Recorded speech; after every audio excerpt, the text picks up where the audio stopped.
daw? Ha? Sino? Ay, upo na kayo. Wag na tayo. Upo na sa tabi ni Lizzie. Tita Aisel. Lamok? Langaw? Langaw yon eh. Lamok? Ay, ang kamay mo, Kiel. Teka, kukuha ng bimpo. Ay! Na! Yak!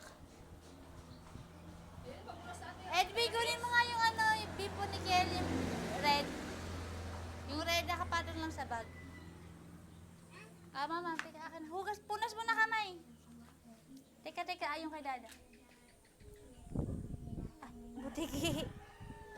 Punas kamay. Yan yung Ate Rose. Ay, sige, narilo. Alin? Yan. Hindi, sa akin to. Bakit may ganda ba sa Rose? Mama. Di ba may relo yung gold? Hindi na pwede. Sira na. Baka wala lang battery. Hindi, tingnan na nga namin yun sa magdudrilo eh. Bigay mo ka dun kay Tito Ed.